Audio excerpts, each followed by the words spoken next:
Inaasahang maglalandfall ang bagyong Helen sa Cagayan Isabela area ngayong hating gabi. Pero ngayon pa lang, ramdam na ang epekto ng bagyo sa ilang lugar sa Northern Luzon. At live mula sa Cagayan, saksi si Teresa Andrada. Teresa?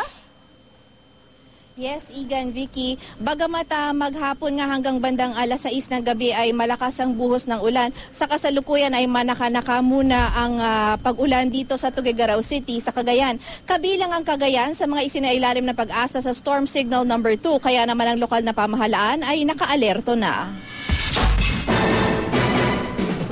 Hindi pa man naglalandfall, ramdam na ngayong gabi ang epekto ng bagyong Helen dito sa Tuguegarao City. Hindi lang ulan ang ibinuhos ng bagyo simula alas 6 ng gabi. Sinabayan pa ito ng pabugso-bugsong lakas ng hangin.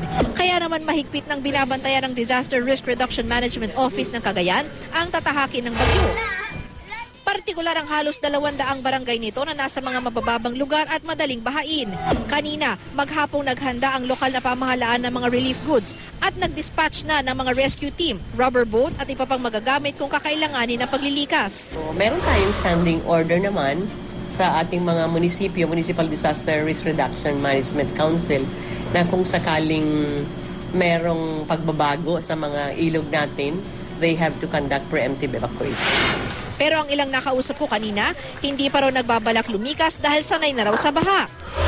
Naghihintay na lang kung malapit ng magbaha, lilipat na lang kami sa taas na lugar. Ang para sa akin, hindi na. Dito na lang kami. Sa taas na lang, tutulda na lang. Yan lang ang talagang namin. Wala naman kami pupuntahan, ma'am. Itinuloy pa nga ang Bangkarera Festival sa Pinakanawan River dito sa Tuguegarao kaninang umaga. Pero sa Apari, nagpasya ng huwag pumalaot ang mga mangingisda dahil sa lakas ng mga alon. Sa kalapit na Isabela naman, inihahanda na rin ang mga rescue equipment at relief goods habang binabantayan ang posibleng pag-apaw ng Sifu River. Tuloy naman ang pagpapakawala ng tubig ng Magat Dam dahil malapit na raw itong umabot sa 193 meters spilling level.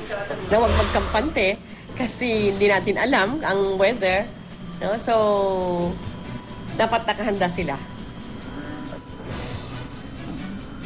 Igan, Vicky, sa ngayon ay wala pang forced evacuation na pinag-utos ang Cagayan PDRMO doon sa mga barangay, doon sa mga low-lying areas dahil hanggang sa ngayon daw ay hindi pa naman daw mataas ang tubig doon sa Cagayan River at wala pa namang reported flooding.